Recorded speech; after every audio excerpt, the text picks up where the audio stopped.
going to do tonight with Jane Ruby and as well Alex McFarland, who was on earlier. Beautiful conversation we had with him. But you'll be able to hear it on TECN TV YouTube, also the Exceptional Conservative Show YouTube, and as well BitChute. So they will be up tomorrow morning so that you'll be able to hear it and share it and spread it abroad. Listen, Jane, Yes. the rumor out there is that I begged you to come back to TECN TV and I was groveling down in Boca Raton. I want you all to know those rumors are not true. I was not begging in Boca Raton. It was in D.C. So there... That's right. That's right. No, there was a lot of there was groveling. There was gnashing of teeth. Actually, there was like a shared brain moment. Mm-hmm. Can you hear me? Yes, perfectly. Go right ahead. I just wish I could be seen. I feel like I'm in the closet. Well, be careful when you say that in DuPont Circle. That's so true. So true.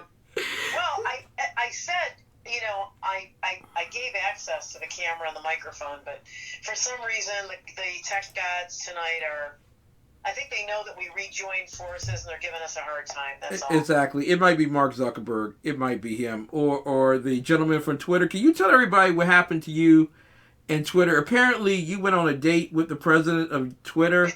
Yeah, right. And didn't call him back. Well, not that I wish. I wish so that I could have a word with them and chew them out.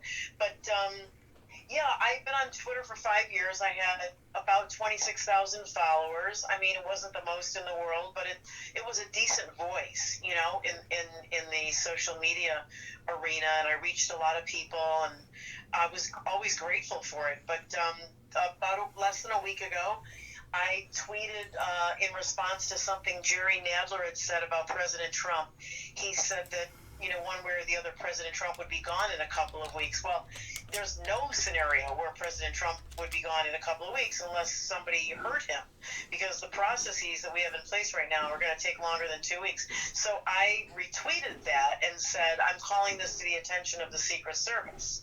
This sounds like a threat in the president's life. And what I got from Twitter was, it must have been an algorithm because it was almost instantaneous. Your account is suspended. You threatened violence against another person and therefore broke our rules. So they shut everything down. It's a gray page. There are no pictures. The followers are gone, and it just leaves you literally speechless and figuratively. Exactly. Now, you also were working with a young lady. I don't know if anyone knows her. You might want to throw her name out there. Who was virtually disemboweled financially by Twitter because of their adversity towards her conservative narrative. You want to mention her name? I think I'm on camera. Are you? Well, I don't have the camera anymore, so I will have to put a new camera up. give me a moment. Do it. It's worth it. I kept my makeup on after the other two shows. Okay, hang in there. I'll send you a new code. You'll love it. Trust me, it'll be worth it. But everybody hopping tonight. You never know what to expect from the. Wait a minute, is it Ruby McClinton or McClinton Ruby? It's Ruby McClinton. We'll go with that one.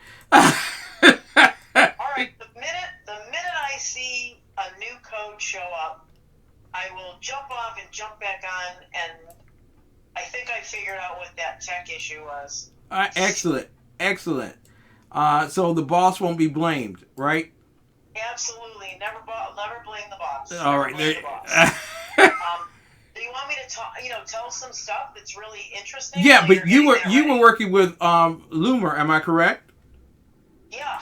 I actually came down to Florida in August. I actually intended to change my domicile because I didn't think I could live one more day and paying taxes to Ralph Northam, the blackface baby killing governor of Virginia. And so I put my money where my mouth is, and I moved my domicile to the state of Florida because it was probably the best state that was run by a Republican that I could find. on the eastern half of the United States. And in the meantime, Laura was running for Congress, and she won her primary like the week after I got here, which was really exciting. Exactly. She beat out 5 Republican primary candidates by a long shot, and then she ran in the general against a Pelosi puppet named Lazy Lois Frankel. Yep.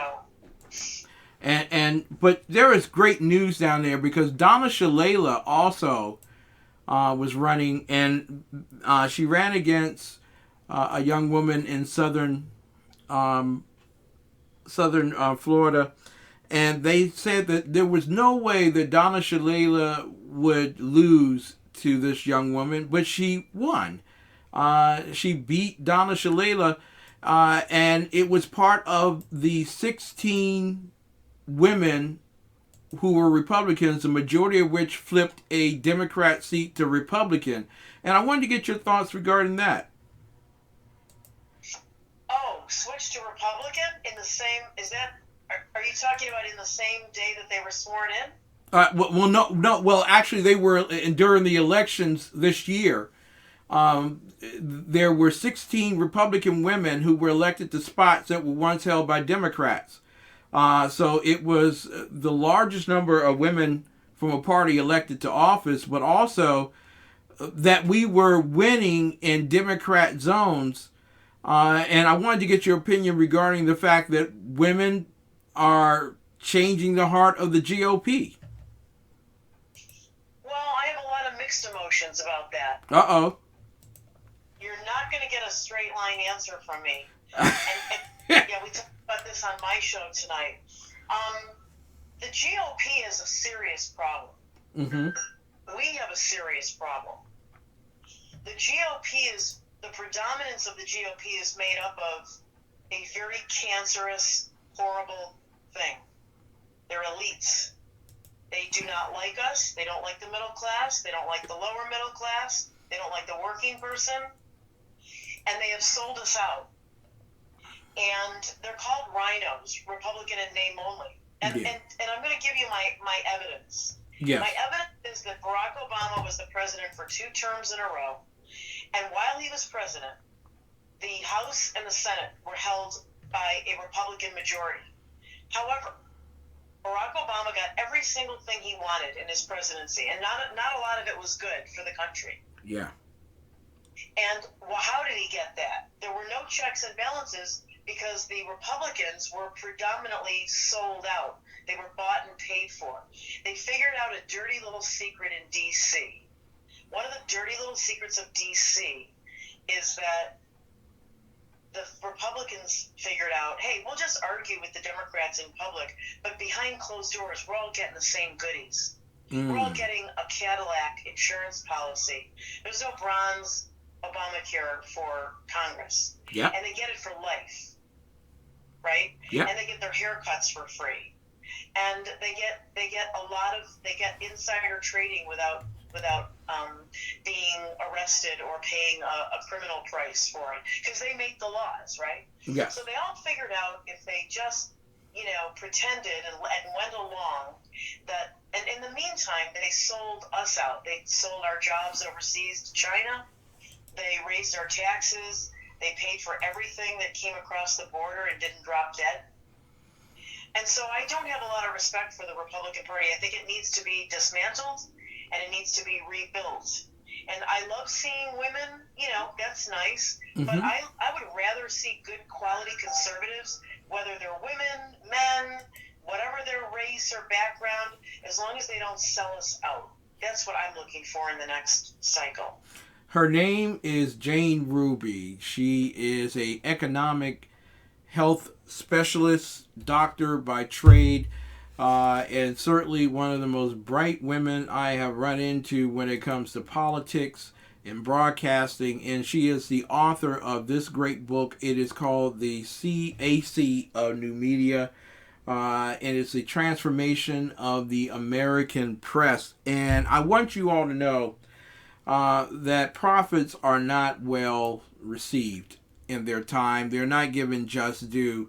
But this young woman wrote that book at a time where Fox News was at the pinnacle of its success. Rupert Murdoch was the belle of Hollywood and New York, and quite frankly, they could do no wrong. Fox News was the epitome of modern conservative news and information. And this young woman boldly came out and said, I love Fox News. No, that's not what she said. She actually came out and said Fox News is dying on the vine. Can you tell us why back then when you wrote this book you said that Fox News was dying on the vine? I said that they weren't really conservative. That's, the real that's story. virtually dying on the vine, isn't it? Dr. James DC, because you get my inside view. Mm-hmm. You can't live in that city for 10 years and not know who the players really are. Yep. Well, I said that a few years ago because I always found it fascinating that Rupert Murdoch, the father, was a flaming liberal himself. But he created Fox News with all conservative shows and newscasters. And I did a little digging, and I found out that he was a very good businessman. And what he said to himself was, you know what? I'm not big on conservatism, but if I create a network with all conservative shows, I'm going to have a monopoly on it, and I'm going to make a lot of money. And I think that's really smart from capitalism standpoint. Yep. Well, unfortunately, what I saw happen 4 or 5 years ago, when they started to take out Roger Ailes, who was the CEO, the chief, big conservative guy, and the way they took him out, they got a few women together, they paid them off, and they had them accuse him of sexual harassment on the job. Yeah. Within a year or two, by the way, he dropped dead of a heart attack from the stress. Yeah. But then I saw a pattern when they started to do it with Bill O'Reilly, and I thought, wait a minute, something's going on here where they're taking out conservatives. Then they started it with Hannity a little bit, and he pushed back. He probably said in the back room, "Are you kidding me? I've got these ratings in the millions. You want to touch me? Let's play." And they backed off. And then they tried it with Tucker a couple times. But I did a little more research, and I found that Rupert had shifted the company to his two sons, James and Lachlan, who are, they make Rupert look like he's in a liberal coma, okay? Mm-hmm. Yep. And the wives, both, are super Trump haters. They've written some of the nastiest things on social media about President Trump that I've ever seen. They also both sit on the Clinton Foundation Board of Directors. Wow. And then I found a quote as I was digging by one of the Murdoch sons who said, "We're going to turn this network into here's the punchline, Ken, a socially responsible company." Those are code words in socialism, communism. Those are code words for social justice warriors. And then I started to see really terrible things happening. Now, I wrote the article around the time that Donna Brazile was brought in. And you have to remember, Donna Brazile had committed election interference by giving Hillary Clinton the answers ahead of time or the questions rather, to one of the presidential debates between Hillary and President Trump. Yep. And I thought, she's a criminal. She just put the election at risk. Why would they hire her? And then they started to add people like Marie Harf, or Barf, I like to call her, was Obama's, State Department spokesperson who told us to our faces that ISIS terrorists wouldn't behave like that if they only had jobs.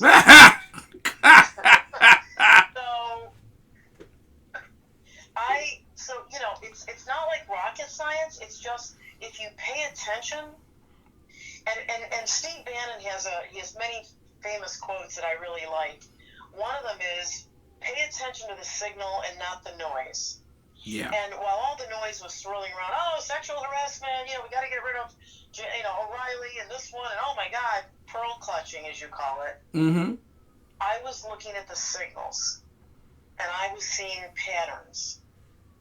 Mm-hmm. I'm like the kid in the that movie. The Yeah. sixth sense. Mm-hmm. I don't see dead people, but I see political patterns, Yes. and I can see something coming. That is one of my superpowers. There you go. One of the twin powers activate. Uh, Jane Yeah. Ruby with us tonight, ladies and gentlemen, a prognosticator that Fox News would die on the vine. And it wasn't by happenstance or haphazard mistakes. It was a narrative agenda that was planned and worked its way through. It is no accident that the majority of the conservative hosts are no longer at Fox News, but that has opened up a window of hope and opportunity in the marketplace of good ideas. Listen, we're going to take a quick break, and I'm going to give us an opportunity to look at the beautiful and vivacious Jane Ruby, because she's going to click on a link that I sent her, and we're going to see her. You probably saw her the hour before. She has this great show on TECNTV.com. It's called Dr. Jane Ruby's DC. Stick around. We will be right back with more of the best in urban conservative talk right after these messages.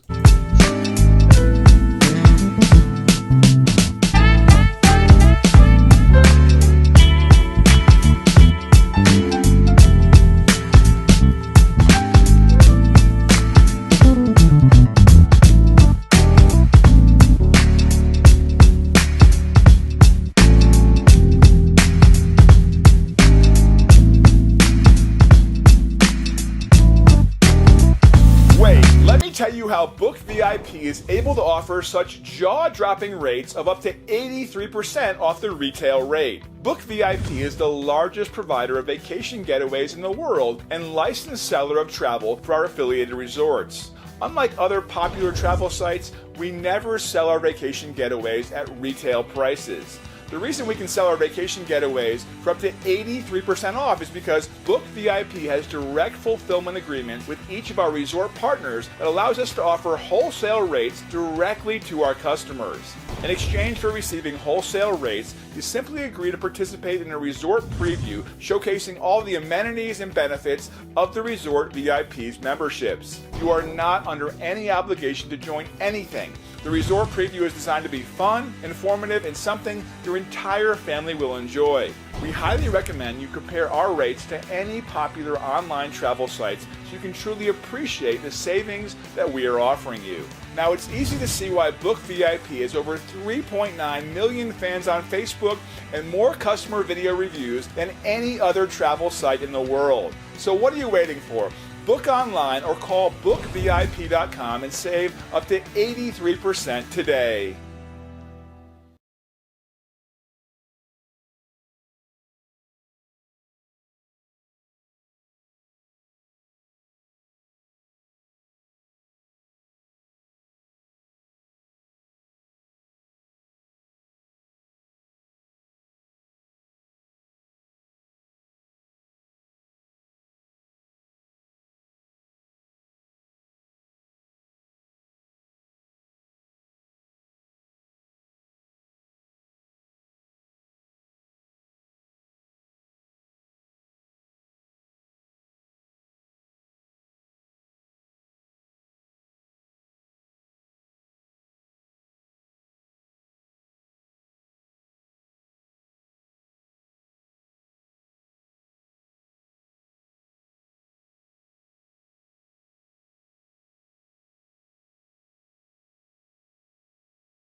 and gentlemen, what would my life be like without Jane Ruby at TECN TV? I tell you, uh, she is passionate. She is brilliant. And she is definitely a fireball. Can I say fireball? Uh, if you say no to Jane, boy, and can get away with it, that's an awesome experience. It doesn't happen very often. In fact, very rarely does it happen. She knows what good journalism is, and she deserves all the accolades and praises. You need to go out and get her book for Amazon, A Sea of New Media, Transformation of the American Press by Dr. Jane Ruby. What a great joy and honor to have you on the air with us tonight. Jane, you look great. You look wonderful. Thank you so much for being here tonight. I do look marvelous, don't I? Just kidding. Now, see, this is what I have to deal with off camera. Boy, I tell you, tremendous diva. There you go. Let me tell you something. My girlfriends tell me high maintenance doesn't even begin to cut it. That doesn't. It doesn't get. If you're not bringing glass slippers, just don't bring anything. Don't bring anything. That's right. Don't bring anything. But Jane, you're an awesome writer and a tremendous journalist in your own right. First and foremost, what is your motivation behind A Sea of New Media? And then tell us, why is it so pertinent for this hour and this season? You know, I tell this story on a little video clip that Bob Hedden, was very talented, put together. But I was inspired to write the book based on a lot of the people who created new media, that I've talked about over the years. Like Laura Loomer and Jack Posobiec and Jeff Giesa and Mike Cernovich. They were all very inspirational. But I wrote the book because I saw the movie on Netflix of Andrew Breitbart, called Yes. Righteous Indignation. Yes. And he talks in the book about, I don't know if you know the story, but he was a big part of the Tea Party. And he was involved in when there were four African American congressional leaders who were, there's a very famous story. They were coming down the steps of the Capitol, and they were the Tea Partiers where they were protesting, and they were screaming, "Kill the bill," over and over again. And the four congressmen said that they were called the N word, and everybody, the Tea Partiers were like, "What?" And so nobody could produce a video or a phone. They all had phones in their hands, of this, this supposed, multi slur, Yeah. and so Andrew Breitbart put up $1,000 and $100,000, and it got really crazy, and nobody could come forward with proof, on their phones. And so later that summer, he was on the National Mall, and it was at night, and he was giving a speech. And actually, that speech is on YouTube. It's like archived. It's really incredible to watch. And he started talking about the left and how easily the left will smear an entire group like the Tea Party or the Proud Boys more Yeah. contemporarily, or any kind of conservative. The ease with which they will smear the whole because maybe one person was a bad apple. Exactly. Well, anyway, he vindicated the Tea Party because nobody called them the N word. And he said to them that night, celebrating, he said, hold your phones up. And they all looked around, they go, okay, and they held their phones up. And you can see all these, in this video clip, all these beautiful lights from their phones. And he said, there you go. Now you have a sea of new media to capture the lies. And so one of the things I've said is, remember the guy who captured Hillary Clinton being dragged into that van on the 9/11 memorial in 2016? Yes. The campaign Yes. said, she's not sick, but that one innocent bystander just took his phone and went, oh. And if it wasn't for that, we never would have known she was sick. And we Yeah. never would have known she was incapacitated and lying and all the other stuff. So one person can make a difference with that phone. Always have your phone ready when things happen. And so I was inspired to write it. He inspired me. The story inspired me. And I thought, wow, one person with your phone can make a difference. Exactly. Now, I had an opportunity to meet Andrew Breitbart in St. Louis for a conference of black conservatives. And listen, I was a lightweight when it came back to the conservative news media at that time period. And I remember talking with Andrew Breitbart about the idea of a conservative network, a true conservative network that reached out into the urban marketplace. And he said that you should never stop working on that. That's exactly what America needs right now. Uh, and, Mm. and you know what that conservative network is today? T. TECN. There you go. TECNTV.com. But it requires a commitment of citizen journalists. And I want you to talk about why it's not just Fox, because I don't want people thinking that we are, freeloading on Fox and, throwing up champagne bottles for everyone to drink from because of their demise recently. But why is it that corporate news is not citizen journalism? Because it's ratings for money. It's designed to create and control a narrative that feeds. Unfortunately, I mean, I think it started out just to feed corporate sponsors. Companies that paid for the time to advertise. But over time, these conglomerates realized that they were getting very, very big and very strong, and their voice. I mean, think about how I felt. I lost 26,000 followers with a Yeah, certain level of reach that I felt I had to get to people and to communicate with them. Imagine being a corporate, conglomerate where you're reaching hundreds of millions of people all over the world. That's pretty heady, and there's a lot of money to that, just unfathomable money. And so they realized, we can control the narrative. We can, and unfortunately, the media slipped more and more to the left. That in itself is a study worth, researching over the years. yeah, It's no telling how wonderful America could be and what we could have accomplished with President Trump if the media had been just truthful. They didn't even have to be biased to the right, just yeah, be down the middle. Walter Cronkite, Edward R. Murrow, just the facts. Just with that alone. So it's important. And no, we're not bashing Fox alone, but but Fox, really they didn't. It's not even about shooting themselves in the foot. Not like they were stupid. This yeah, was coming. This was coming, and they finally felt we got our fake election. We got our demented puppet, and we can get rid of him, and we can move in the socialists and the progressives, and we're done. We're here, and we're going to take over the world. So yeah. Because and COVID was a tool. uh, c- Look, the virus is real. It's a flu, okay? I had it. yeah, But let me just say, it was a tool.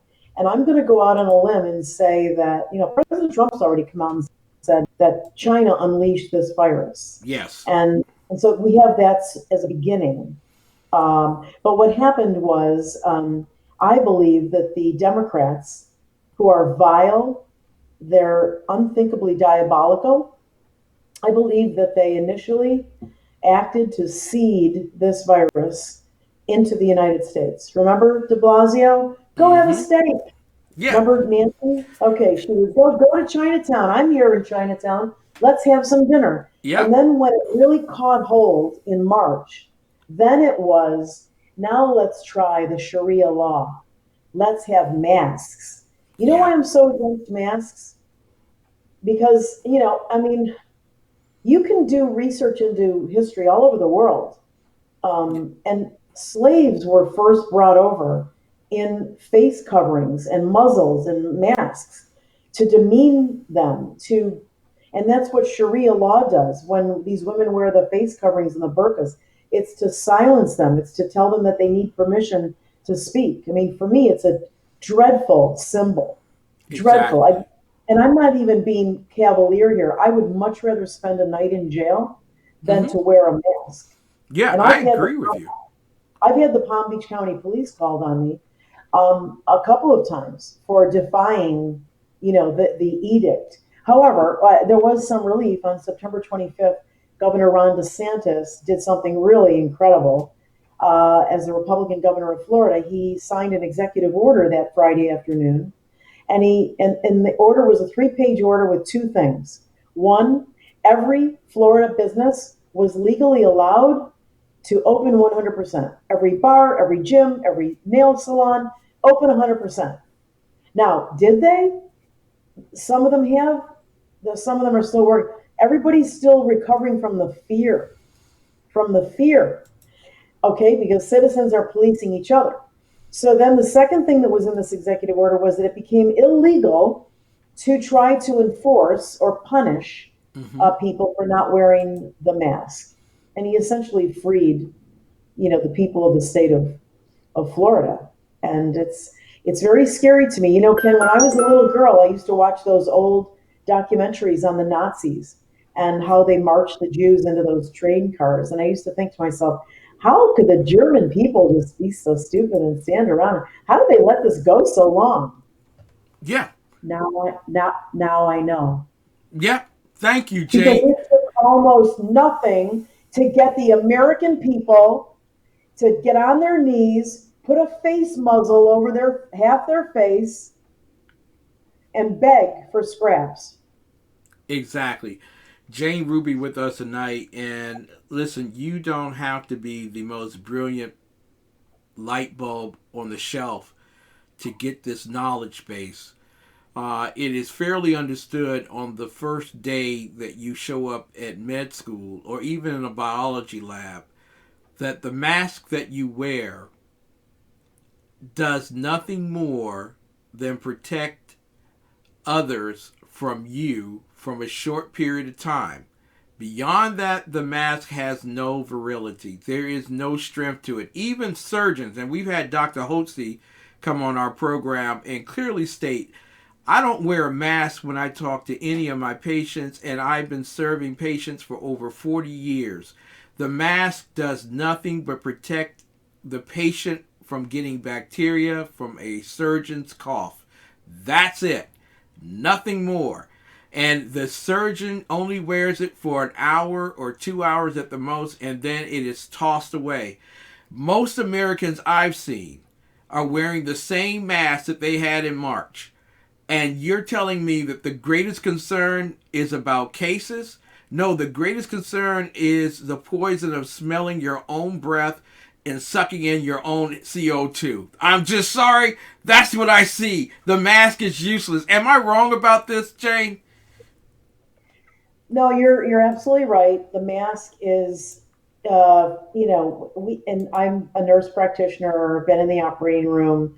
They wear them for an hour or two, and even if the surgery's long, the surgeons leave the surgical suite. By the way, because it's a process. Okay, it's a lot of little things that have to be done, and that surgeon will walk out, stretch, maybe gobble a bite of food, re-scrub, and put a new mask on. I mean, it's just since when do we allow the government to force people, healthy people, to quarantine? Since when do we allow the government to force healthy people to wear a medical device? That's a medical device. Yeah. It maybe doesn't have a battery and doesn't move. There are a lot of medical devices, and they require prescriptions most of the time. Yes. And they're it's ridiculous on its face. I mean, a facial covering, a cloth, that's even more of a joke. And like you said, I mean, they really are just traps. They're filters. They're Mm-hmm. filters. So they're going to concentrate whatever gets into them. And people are not thinking. And they're also, the other thing the Nazis accomplished was they would get victims to victimize each other. So, the Nazi SS officer comes along and says, get in that car or that train car. I'm going to put a bullet in your head. And then he says, you get those other 5 people to go in the car, or I'll put a bullet in your head. So that victim goes over to the 5 people and says, you guys, please get in the train car, or they're going to put a bullet in my head. And it just creates this circle of fear. And you really see this. I've been accosted by so many people.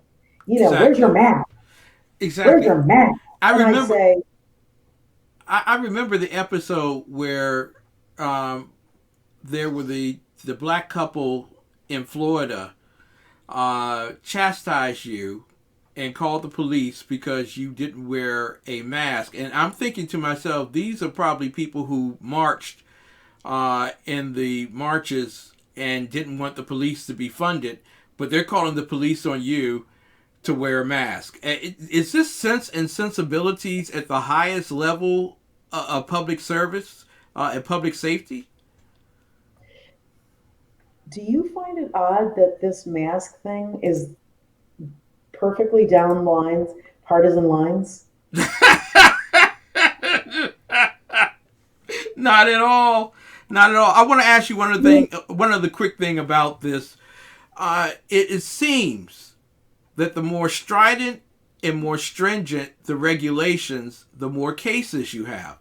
I don't know, but I'm thinking here that the more you have people stuck in a home, the more likely you're going to have cases. The more you have people who are trying to covertly assemble hundreds of people together for a funeral, the more likely you're going to have cases. It's not the cases that kill you; it's the sudden impact of death. And 94% of the deaths have nothing to do with COVID. Am I right about this? That was true too. And there was a whole bunch of corruption involved in, hospitals would get a certain amount of money from the government for COVID cases. Well, all you're doing is incentivizing, hospital, personnel to put COVID on the death certificate. Because if you've ever seen a death certificate, if you haven't, I'll explain it to you. At the end, there's cause of death. And Mm-hmm. then it's like 3, 4, 5 lines. And it'll say, cause of death could be, a technical term for heart attack, like myocardial infarction.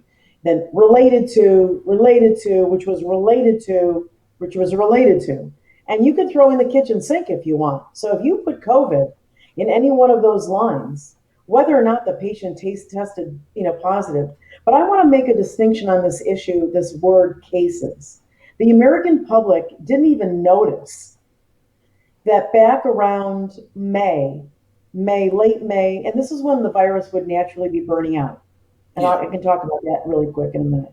But around Mayish, the term went from, COVID deaths, hospitalizations to cases. Now, if you really do your homework, the World Health Organization itself defines 3 levels of like illness, right? And under infectious disease. Yes. The word case is at the far right, and it is defined as a positive test with no symptoms or illness.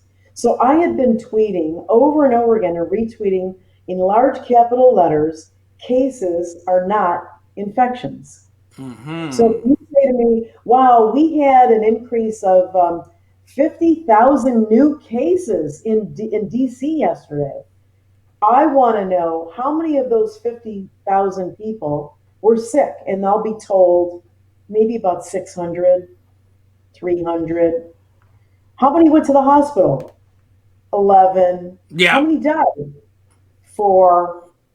And on these kinds of numbers, Governor Northam, that, that communist piece of garbage Cuomo, that drunk on power Whitmer, they're shutting down the lives of people in their states. Yeah. People are dying in nursing homes and other facilities because their relatives can't get to see them. When there's a less than 1/4%, and I want people to go and look up what 1/4% is, death to COVID. I don't want to minimize it, but you live in a sea of bacteria, virus, fungus, protozoa, parasites, since the moment you left your mother's womb. And for the most part, you do pretty well, but once in a while you get sick. You don't shut down the world for that. But they discovered that they could watch this, extend their police power. Wow, Wow. we blew through the show. But all they have to do is keep declaring a state of emergency, and these governors are extending their police power was not intended to go on indefinitely. It was for a catastrophe for a few weeks or something. And I digress, but I could talk about this, on and on because there's so much Yeah, to it that people need to understand. they do. And I just got a message. Forgive me for the pause there. I got a message from Dave McHale, who does the Global Impact show on TECN TV. He's trying to fly back home to Ivory Coast in Africa, and he just received word tonight that he's COVID free. Now, he couldn't get back into his own country until he received a test here that said that he was COVID free. But let me also say one thing about tests, and you are far more skilled than I to speak on this as an economic health strategist. Um, the concept of the test is almost uh, laughable in a sense because both Elon Musk and Erica Badu share something in common. Elon Mhm. Musk says that I took a test that told me I was negative in the morning, told me I was positive in the noonday, told me I was negative in the afternoon, and told me I was positive at night. What the heck's going on with the testing? And then Erica Badu, as reported in the New York Post, was positive in the right nostril and negative in the left nostril. Jane, what the heck is going on with testing? The, the American people are too quick to take the authority of the government. Has anybody ever stopped to ask, what are you testing for? Are you testing for viral fragments? Are you testing for live virus? Are you testing for the byproduct of a body that just fought the virus and broke it all up into parts? Nobody even knows what they're testing for. And the rapid Yeah, the rapid test that you get back in like 50 minutes, that's only about 60% effective, okay? It misses it 40% of the time, number one. But we don't even know what they're testing for. All the tests are tests for different things. They're put into a machine and it looks for different things. And then by that, you're considered, you know, ill with the COVID, infection. Many people are COVID positive. Let me give people an example. If I swab your throat Mm-hmm. on any given day, you will be positive 100% for strep, but you will not be sick from it. Why? Because you're not infected with it.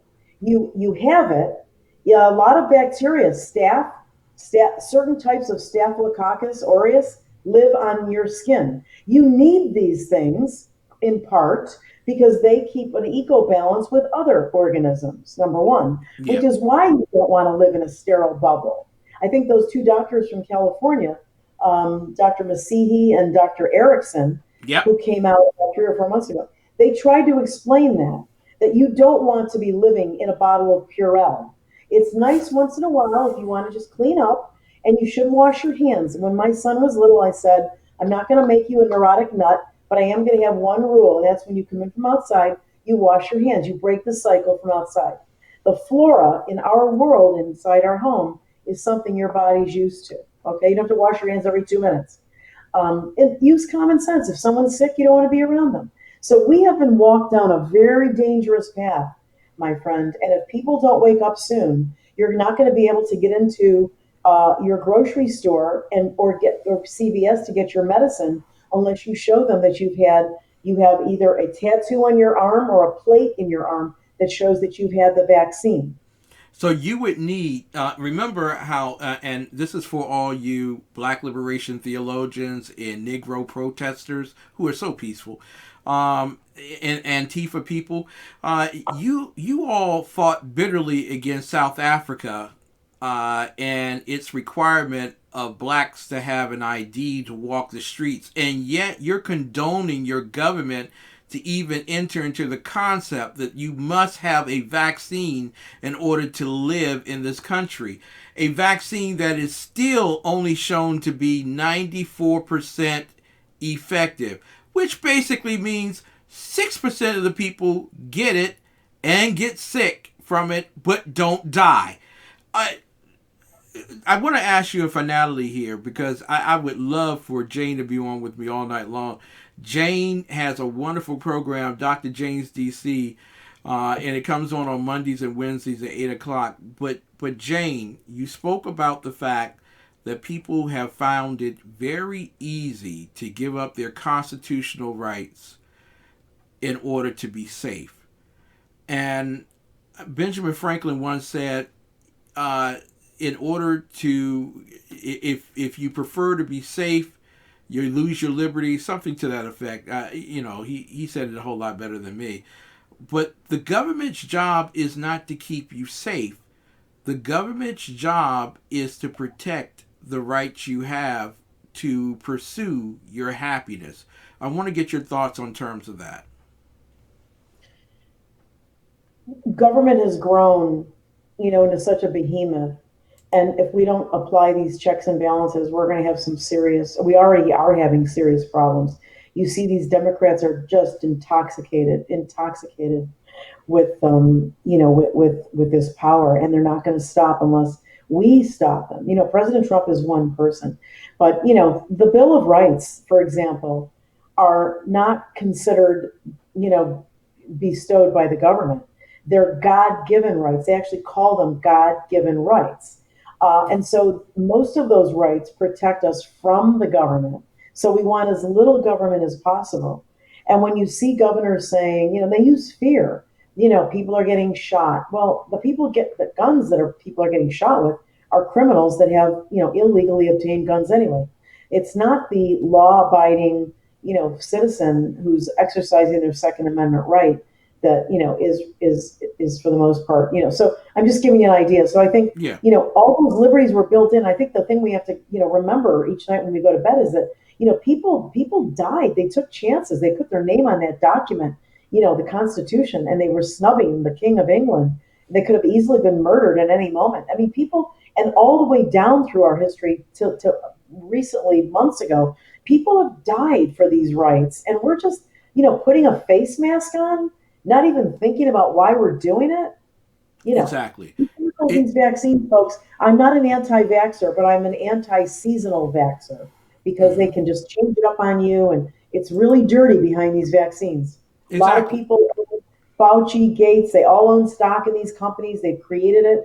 If you dig back far enough, you're going to get sick to your stomach. So be careful with these vaccines. Be careful indeed. There's some that I subscribe to, measles, mumps. There's some. Yeah. Those are not seasonal. Yeah, those are not seasonal. Those are lifetime, and I'm all for those. Exactly. But you're talking about a virus that duplicated and manipulated its own RNA structure over 333 times before the first person died in the USA.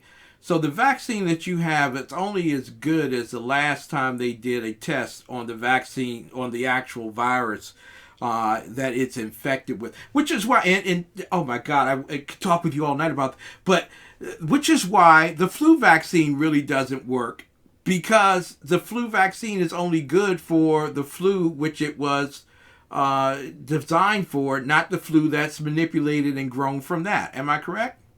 Yeah, and let me just add one other thing if we have time really quick. The viruses always burn down, okay? Yeah. Viruses, as they plow their way through a population of human beings or animals, depending on what type of virus it is. Viruses are life. They're life material, okay? Every time you need to make new cells, you need to add nose cells. You need to make some new red blood cells. Your body has to have a blueprint, so it uses the DNA material. I'm being very simplistic here, but there are these things on the end called telomeres, or little packages of stuff. And that's why we get old. Okay, we don't stay young forever because we use up that DNA material to keep making new, and eventually we have very little left. And that's what the virus does, only it goes through it faster. So when it gets to the end, that's why what you're seeing now, is hospitals are empty. Yes, you're going to hear stories. People are going to go, Dr. Jane, that's not true. This They said this other hospital was full over here. Yeah, some of them are full because people were too scared to go to the hospital for months. They had strokes and heart attacks, and now they're so diseased and sick that they've filled it. But for the most part, hospitals are empty. And that's why when you see people getting it, whether they're young or old right now, the majority of them it's very mild. Like some of them don't even have symptoms, but some of them have, like a cold for a couple of days, and then they go off and they're fine. They don't even have a fever now. I mean, the virus is so weak. So, Mm-hmm. but it's still strong for the Democrats. It's a tool that they're so addicted to this COVID. Exactly. I want to close God out here. help us. I want to God help us. close out here very quickly with you because this is one conversation that I am truly excited about because it goes to the heart of what our founding fathers meant in terms of too great a government intervention in the lives of the people. And here is the left, the radical left, the progressives that have taken over and wish to instill Marxism upon us and tell us that communism is a-okay. Let's try it at home. The whole idea that there is such a thing as natural science and then there's such a thing as political science. Which one is dividing America, Jane? Unfortunately, people think that science, natural science, is an absolute, and it's not. Every good research study, and I'm highly published as a health economist and in actually some neuroscience areas too. Every good research project creates more questions. Nothing is absolute, and science doesn't build on consensus. If you get 50 scientists that tell me one thing, I can show you 50 others that tell me the opposite. So you have to really, it's a build on something. But there are some things that we know in medicine, and one of them is, viruses burn down. There's no reason to shut down everything right now. This is the most egregious thing I've ever seen, and we are in trouble. We're in trouble right now, my friend. We are indeed. But that's why Jane Ruby has joined us at tecntv.com to lead us and guide us into the truth of natural science and to parlay reasonable resistance against the political science that wishes to entrench us in eternal damnation called Marxism. Without a shadow of a doubt, I am so thankful for her return. She's on Mondays and Wednesday nights at 8 p.m. Eastern Time before me. Dr. Jane Ruby, Dr. James DC. And you have a great book out that people need to order. What is that book, ma'am? A sea of new media. There you go. It's a fun read, and you'll learn how you too can report on things that you see. And I'm just going to let everyone know, Jane has a certain authority and power to rib me and to push me. And one of the great goals that we have is creating a news network. And so we're going to be working on that in short order. And Jane, I want to thank you so much for being a part of TECN TV. We got some big plans for the future. We're going to make it happen. God It's bless great you. to be back. Thank you. Thank you. God bless you. Jane Ruby, ladies and gentlemen. And it is a tremendous honor to come to you all every single night that we're on the air. And a lot of people say, Ken, you take too much time off. You really do. But literally, I do on the Exceptional Conservative Show 260 shows a year, a little bit less than that. But on average, if I were to do 5 shows a week for 52 weeks, it would be 260 a year, not including the American Conservative Show that I do on Sunday mornings and also the Saturday movies and Sunday movies and Friday movies. So I'm on the air a lot here. But guess what, ladies and gentlemen? That's not going to always be the case. The Exceptional Conservative Network has a backfill of programs that want to come on, and I will be introducing new shows to the network. I'll have the guidance of not only Dr. Jane Ruby, but also Bonnie Williams in this particular process, and all of the hosts of our network. I'm going to tell you all, without a shadow of a doubt, I saw this tonight. J.C. Watts has a news network called Black Conservative News or whatever. but you would swear by watching it that it was no different than listening to CNN or MSNBC. We're about to do something huge, and I'm going to just tell you that. I'm going to leave that little taste in your mouth. We're about to do something so huge that Andrew Breitbart would stand up and do this. You got it right. This is what I wanted all the time. So stay tuned, ladies and gentlemen, for what we're about to do here at TECN TV and all the great hosts, all the great guests, and all the great contributors that we have.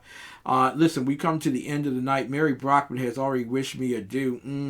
Muchas gracias, Mary Brockman. Love you dearly. Thank you so much for being here. Jane Ruby, muchas gracias. Thank you so much for being a great guest as well. Mrs. Biggs, muchas gracias. Thank you for all your financial support to make the dream come true. Dave Milner, who's in the chat room, my boy, thank you so much for not only being in that chat room, but being a great contributor. And to all of you around the world have been watching this, I'm going to tell you all without a shadow of a doubt, if you don't get anything that we talked about tonight, I hope that you do get this. God bless America. It is time now for America to bless God. For all of you, you'll be able to see all of this stuff again on YouTube at TECN TV or the Exceptional Conservative Show, or on BitChute, which I prefer that you go to BitChute. BitChute is the place to go if you're a host and you do this type of podcasting or broadcasting. Record your stuff, put it to BitChute. Those guys at BitChute do a great job at making certain that you are not censored and you can put your stuff out there without any type of advancement from the radical left. So without further ado, listen, you all have stayed overtime for a great conversation. I want to wish you all a great night. Tomorrow night we'll be back, Tuesday night, and I want to let you all know that Teddy Bear Jackson, Raynard Teddy Bear Jackson, is doing well. He'll be back with us in about 2 to 3 weeks. So without further ado again, God bless you all. Love you all so much. Thank you so much for being here. We'll see you again tomorrow night, 9 p.m. Eastern. Thank you. You're welcome.